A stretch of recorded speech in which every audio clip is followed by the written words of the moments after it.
Oh, we're recording. Hey, welcome to the video. This is part three of the three-part series videos on gluten. So in part one and part two, we spoke about what is gluten, what contains gluten, your gluten alternatives. Part two, we touched upon the digestive system and what are the effects of gluten itself on the body.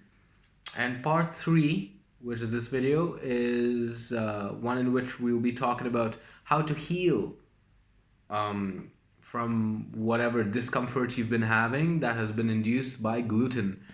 So again, I do have my cheat sheet. I have made notes for me.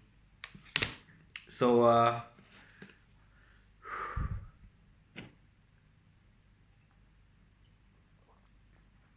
we spoke about the peristaltic wave, if you remember. The food being passed along from the lower pyloric sphincter of the stomach into the small intestine and through the entire intestinal pathway down into the anus, all right, where you excrete. So the peristaltic wave is muscle constantly working.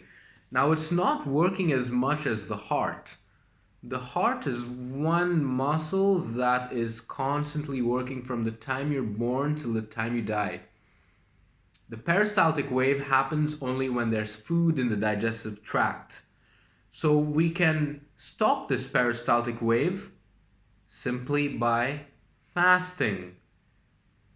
Now, fasting has multiple benefits from spiritual to performance. Okay? And of course, there's detoxification in there. So, what fasting is going to do for you, especially if you want to start healing your gut, right? So now you might think, I've got all these holes in my gut and all of my food particles are passing through and I'm getting all of these, autoimmune disorders. I got psoriasis. How could I heal psoriasis? I got eczema. How could I heal eczema? Well, here it is. You got to go gluten free, number one. Number two, you got to start fasting more often. Start with intermittent fasting. Okay? Start with intermittent fasting. Do a 16-hour fasting period, and an 8-hour eating window in the 24 hours. Okay? So start with something basic like that. Give your body a chance to recover. Because if you're always feeding you're feeding your body, excuse me, it doesn't have enough time to recover. All of those little micro tears in your gut lining is constantly being stimulated and you're not getting a chance to heal the wound because of that peristaltic wave, and there's always food passing through it. You need to give it a rest. You need to give it some downtime to clear out and flush out all of that mucus we were talking about. Okay, we gotta flush out all of that mucus. We gotta heal the gut. We gotta make it nice and strong again. So what could you do other than fasting? You could do bone broth. Bone broth is amazing. You could use mutton bones, you could use beef bones, you could use a chicken broth. If you mixed all of this together, you would have this super soup or a super broth. Why is it so good? Because firstly, there's no fiber in it. Your body is just going to absorb all of those nutrients already in liquid form, right? They're very high in glutamine. Broths are very high in glutamine, which is the most abundant amino acid in the human body. Okay, the most abundant protein is collagen, but glutamine, not related to gluten at all. Glutamine is an amino acid that makes up many proteins. Proteins are made up of amino acids, which are the building blocks. Okay? So doing a bone broth fast, where for 7 days, all you do is bone broth. You will start healing your gut. You will start regenerating your gut lining. You'll start giving your body a rest. Why? Because the bone broth is easy to digest. You don't have to chew it. Your stomach has less solid stuff to break up. it just goes into your system and your system starts absorbing all of those beautiful nutrients. There's plenty of studies done on bone broth showing how efficient it is in delivering nutrients to the body. Bones are very dense sources of minerals, and I highly recommend you do bone broth fasting. Other than bone broth, if you don't want to be doing just a liquid fast, you could start with a paleo style of eating. Now, what is paleo style of eating? It goes back to Paleolithic man, pre-agricultural revolution, when there were no grains available every single day. They didn't have boxes of Kellogg's cereal. They would wake up and maybe they would have a few berries on hand, or maybe they would find an apple tree or an orange tree, or they would go hunt. So basically what they would eat back in those days was fruit, vegetables, and meat. And even then, they wouldn't go and hunt every single day. If they hunted for one day, that would probably keep them fed. That animal that they killed probably keep them fed for a few days, like 3 or 4 days, right? If they were lucky, if it was a good sized animal to feed the family or the tribe. And as soon as those 3 or 4 days was over, there was no guarantee that they would be lucky enough to go and hunt and kill another animal. So there was probably a few days of fasting in between where they didn't eat anything. Now those people were tough. They were fighting wild animals and bearing the elements and climbing trees. They were fit. They were fit people, right? There are studies detailing this too, where their bones were thick and hard. They were dense and full of minerals. And remains from their digestive tracts suggested that all they ate was meat and vegetables. All right, so other than fasting, other than bone broth fasting, you could do paleo, a paleo style of eating. You could also do keto, because keto basically eliminates carbohydrates, and straight away you're eliminating gluten, because gluten is in a lot of carbohydrates these days, right? So straight away you're going to be eliminating your gluten just by going keto. So that's a very good option for you to consider. I do not recommend going vegan. Why? Just because the amino acid profiles derived from plants are not going to be efficient in the quantities that you need to eat. For example, a little piece of meat right here, okay, in that density is going to give you so much more nutrient than that amount of beans or whatever vegan foods that you're eating. You're going to probably eat a lot more. You're going to get tired of eating. You're not going to be made. This is my opinion, and this is also in my experience. I was vegan for 10 months back in 2014. And although it did play a huge role in healing my gut, it wasn't sustainable beyond that.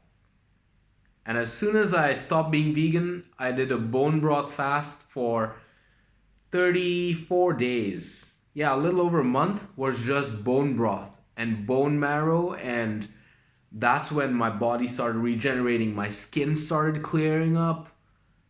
I had like this vitality, I had this energy, and it was amazing. So try bone broth. That's a very good way to start healing up those gut tears. Okay? More than that, I would recommend a good 72-hour fast. Fast. You can drink water. You can drink salt water. You can drink some black tea, green tea, no sugar, no creamer. You could do a black coffee in the morning. Excuse me. Things that will not break a fast, okay? Anything under numeral 6 calories and not solid will not break a fast. So fast, give your body the chance, the opportunity to recover. Start flushing out all of that mucus. Okay? Start exercising. Do core workouts. Do full body workouts. But also recover from those. So while you're fasting, if you feel that it's too much work, too much of a strain on your body, go for a walk on an empty stomach in the morning. Well, you're going to be on an empty stomach because you're going to be fasting for 3 days. But go for a walk in the mornings. Go for a good 30 minute at least walk. Get your blood pumping. Get your lymph fluid flowing. Get your excretion, elimination pathways moving, working. Start burning the fat. Start getting rid of the toxicity. Rest, recover. When you're done with fasting, start eating berries. Berries are very high in antioxidants. They start eliminating waste and free radicals. So adopt a healthy lifestyle. Cut out the gluten. Do intermittent fasting. And then progress on to straight up fasting. 2 days, 3 days. If you can fast for 1 whole day a week while you're doing intermittent fasting, that will definitely boost your health. It's going to give you the time required to start healing up those little micro tears in the gut. So fasting is extremely powerful. It's the body's most efficient way to detoxify. Now, fat holds a lot of toxicity. Why? Because there's not enough blood flow in adipose tissue. Adipose tissue is your fat cells, okay? So there's not enough blood flow in your fat tissue, your adipose tissue. So there's a lot of toxicity that gets harbored there. And with your gut permeability issues, with all of the food leaking out, adipose tissue is the perfect collecting space for all of these things. So recovering from this, yeah, you're gonna feel a little shitty. You could get headaches because all of this toxicity is being released into your bloodstream. So what I would recommend while you do your fasting is activated charcoal, activated carbon. Okay? It's a very good adsorption agent, meaning all of the toxicity that is free flowing in your bloodstream is going to adsorb, adsorb, not absorb, adsorb. So it's going to adsorb to the charcoal, and then you're going to poop the charcoal out. Okay, so it's going to pass through your digestive tract, but it has no caloric value. The body doesn't need to digest it, so it's going to go with that little peristaltic wave ever so slightly, and it's going to start absorbing all of this mucus and gunk and all of this stuff in your digestive tract and start cleaning you out. Drink plenty of water. You want to flush out your kidneys. You want to flush out all of your elimination pathways. Okay? You're going to want to start sweating and get any of that stuff that is just just below your skin. Just below your skin, you want to start getting it out. You want to start absorbing sunlight. Okay? Sunlight helps in the production of vitamin D using your gut bacteria. So that's the next thing. Probiotics. Get on to probiotics. Kimchi, kefir, some of you would say kefir. Good yogurt. Okay? Sauerkraut, apple cider vinegar. These are amazing probiotics that are gonna start helping you replenish that beneficial bacteria. So after fasting, when you start getting into actually eating food, you will have the mechanism to start breaking and digesting food. All of your clean food is not going to just be pooped out. You're going to need bacteria. Everyone has bacteria in their guts, and you're going to need this beneficial bacteria to help break down all of this food. So probiotics are amazing. If you need help breaking down fats, then you can supplement with digestive enzymes until your body gets used to the load, the caloric load that you're going to place on your body coming out of a fast. Even otherwise, I still use digestive enzymes when I eat like a very fatty meal with a lot of protein. Sometimes I will eat like a very carbohydrate rich meal, and I feel like, okay, the digestive enzymes are going to help me break it down. And they do. There are studies done with putting a little pill, a digestive enzyme capsule, in a bowl of oatmeal. Okay, and then there's a control bowl of oatmeal with no digestive enzyme capsule in it. The bowl of oatmeal, of course, they're mixed with water. The bowl with the digestive enzyme capsule, within about an hour, has literally broken up into this paste, into a chime already. Remember the chime that after chewing goes into your stomach? So the bowl with the digestive enzyme capsule has actually shown that it's broken up all of the fibers in the carbohydrate, the amylase, right? So there are studies done with the efficiency of digestive enzymes. Consider that. Next thing I'm going to talk about is diuretics. What is a diuretic? A diuretic is something that's going to flush out the water from your body. Now, when you're fasting, all of this mucus is, wanting to be flushed out. It's loosening up. It's breaking away from the villi, the little finger things in your intestines, and it's going to want to be flushed out. So diuretics are going to do that. Good diuretics are celery. Celery juice is very, very powerful. You could shed like 2 pounds of water weight overnight with celery juice. Now, mind you, that is not true fat burn. And a lot of this water weight can come from your intra-abdominal fascia. So with the celery juice, you will also have to drink a ton of water. You don't want to be dehydrated. So get pink salt, Himalayan pink salt, because it's full of electrolytes and other trace minerals. Keep yourself hydrated.